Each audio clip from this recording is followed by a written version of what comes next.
মিরপুর জাতীয় botanical garden ঢাকার বুকে সবুজের এক জীবন্ত বিস্ময়। আজ আবার চলে আসছি মিরপুর বোটানিক্যাল গার্ডেনে। প্রচণ্ড গরম, তার মধ্যে ওয়েদার মেঘলা হয়ে আছে। রৌদ্রোজ্জ্বল দিনগুলোতে ছবি ভিডিও অবশ্যই ভালো আসে, তবে মেঘলা দিনে এমন ফরেস্ট পাহাড় আরও সুন্দর হয়ে যায়। 1961 সালে প্রতিষ্ঠিত এই উদ্যানটি প্রায় 84 হেক্টর বা 210 একর জায়গা জুড়ে বিস্তৃত। এটি শুধু একটি ভ্রমণ কেন্দ্র নয়, বাংলাদেশের সবচেয়ে বড় উদ্ভিদ সংরক্ষণ কেন্দ্রগুলোর একটি, যেখানে 56,000-এরও বেশি গাছ, গুল্ম, ঔষধি ও জলজ উদ্ভিদ সংরক্ষিত রয়েছে। গাছ ভর্তি জবা ফুল, মনে হচ্ছে যেন লক্ষ তারার গাছ।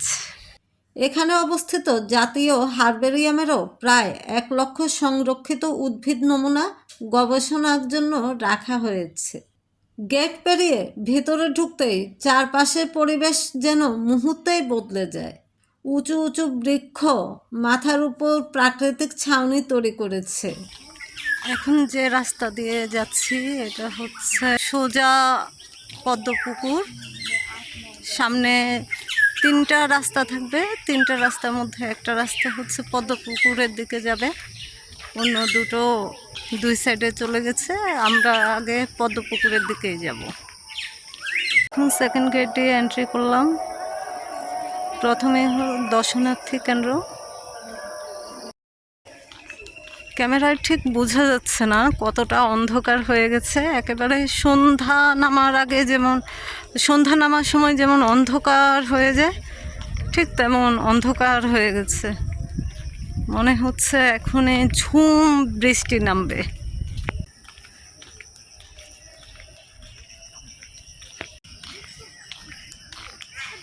এতটা অন্ধকার হয়ে গেছে বোঝাতেই পারছি না, বাট কেমন যেন একটা ফিল হচ্ছে, ওই যে মেঘের গর্জন।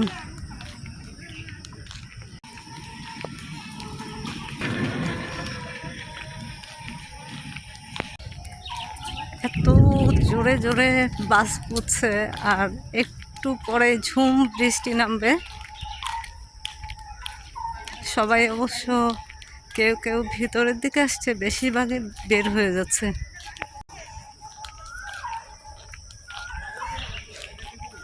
এই সময়ে কোকিল ডাকছে, মজার ব্যাপার না?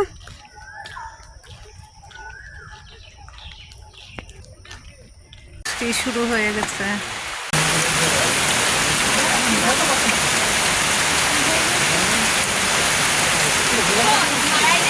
শুরু হয়ে গেল বৃষ্টি।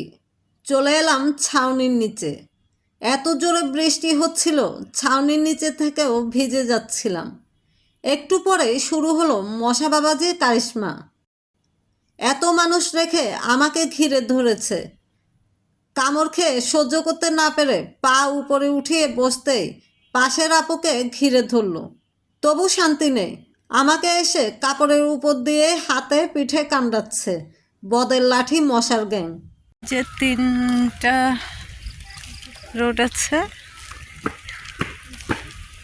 এদিক দিয়ে গেলে আপনারা পদ্মপুকুরটা পেয়ে যাবেন, আর এই সাইড দিয়ে এইদিকে গেলে ইস্টার্ন হাউজিং অর্থাৎ সেকেন্ড গেটটা পেয়ে যাবেন। এখন আমি পদ্মপুকুরের দিকে চলে যাচ্ছি। এদিকে গেলে আরও একটা সুন্দর জিনিস দেখাবো আপনাদেরকে, যেটা হচ্ছে বাঙালির প্রিয় খাবার। এদিকটা আসলে চৌরাস্তা দেখা যায়।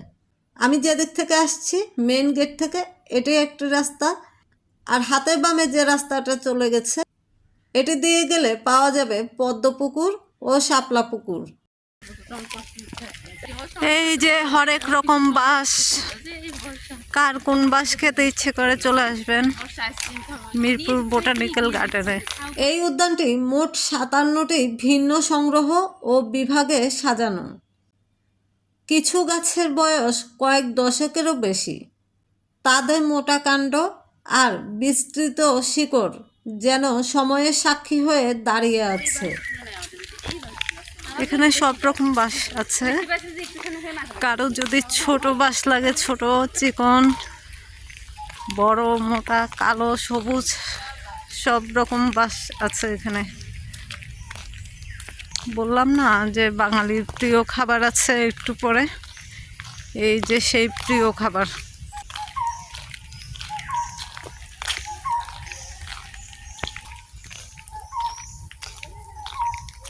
পুরো বোটানিক্যাল গার্ডেন জুড়ে আমার সবচেয়ে আকর্ষণ লাগে,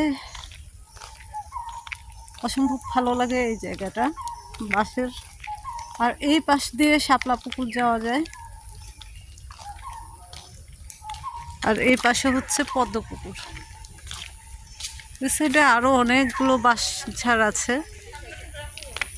এখন আমরা পদ্ম পুকুরের দিকে চলে যাচ্ছি। এই যে চলে আসলাম পদ্ম পুকুরের সামনে।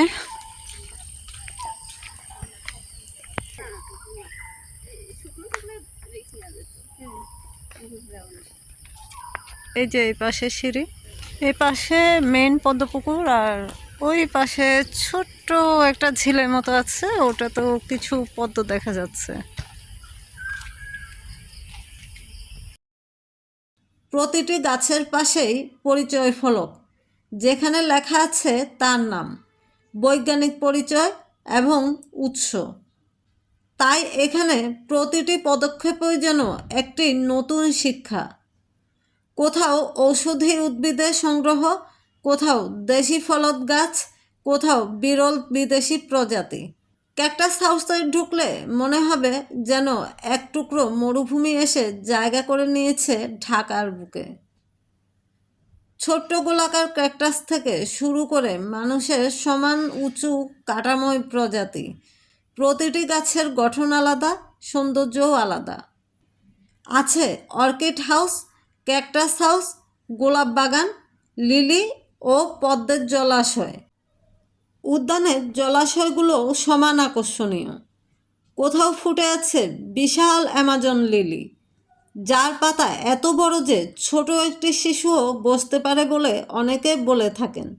শান্ত পানিতে গাছের প্রতিচ্ছবি আর ভেসে থাকা জলজ উদ্ভিদ পুরো পরিবেশকে আরও মনোমুগ্ধকর করে তোলে।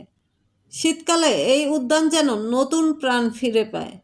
দূর দেশ থেকে আসা পরিযায়ী পাখিরা এখানে আশ্রয় নেয়, তাই বছরে এই সময়টায় পাখিপ্রেমী, আলোকচিত্রী এবং প্রকৃতিপ্রেমীদের ভিড় সবচেয়ে বেশি দেখা যায়। সকালের প্রথম আলোয় এখানে অনেক মানুষ হাঁটতে, ব্যায়াম করতে, যোগ ব্যায়াম করতে কিংবা নিঃশব্দে ধ্যান করতে আসেন। হাঁটতে হাঁটতে দেখা মিলবে বিশাল মহিরুহের। মনে হয় প্রকৃতি যেন ধীরে ধীরে নিজের গল্প শোনাতে শুরু করেছে।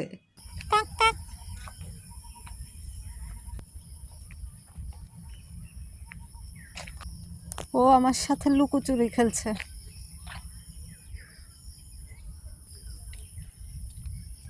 না, লুকিয়ে গিয়েছে, আর দেখতে পাচ্ছি না।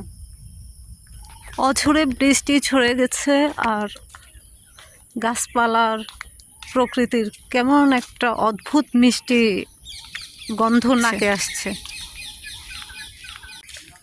শাপলা পুকুরের অপোজিট পাশে হচ্ছে চিড়িয়াখানার দেয়াল। এই দেয়ালটি অনেকটা বাংলাদেশ ইন্ডিয়ার মতন। এই পাশে বোটানিক্যাল গার্ডেন, আর ওই পাশে মিরপুর চিড়িয়াখানা। বাংলাদেশ থেকে যেমন ইন্ডিয়া চোরাপথে যাওয়া যায়, এটা হচ্ছে মিরপুর বোটানিক্যাল গার্ডেন থেকে চিড়িয়াখানায় যাবার রাস্তা, চোরা রাস্তা। এই বাবা কতগুলা! একটা তখন আমার সাথে লুকোচুরি খেলতেছিল, আর এখন এতগুলো। এই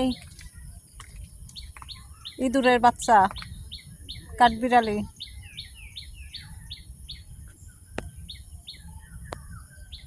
দুষ্টু, পালাবি কোথায়? পালিয়ে গেছে। এটা হচ্ছে সেকেন্ড রাস্তা, যেটা দিয়ে চোরাপথে চিড়িয়াখানায় যাওয়া যায়। এখন আমরা শাপলা পুকুর থেকে বের হয়ে যাচ্ছি।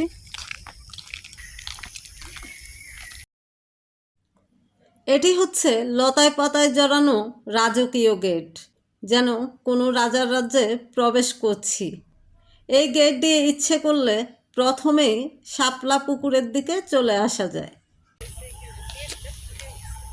এসছিলাম সোজা, রোডটা যেদিকে চলে আসছে সেদিকে, আবার এইদিকে আরেকটা রোড আছে, এদিক দিয়ে বের হব। এদিকে নিচে পুকুর আছে, নিচে যায়নি। পাখিদের অদ্ভুত চেঁচামেচি শুরু হয়ে গেছে।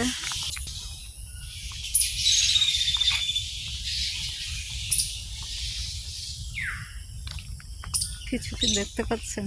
এই যে কাঠবিড়ালি থাকে সবাই। এই পরিবেশ শুধু চোখকে নয়, মনকেও প্রশান্ত করে। আজ যখন বনভূমি কমছে, জলবায়ু পরিবর্তনের প্রভাব বাড়ছে এবং জীববৈচিত্র্য হুমকির মুখে, তখন এমন একটি উদ্যানের গুরুত্ব শুধু বিনোদনের জন্য নয়, এটি ভবিষ্যৎ প্রজন্মের জন্য একটি জীবন্ত সম্পদ। গার্ডেনের ভিতরে এই উঁচু টাওয়ারটি রয়েছে, যেটি থেকে পুরো গার্ডেন দেখা যায়।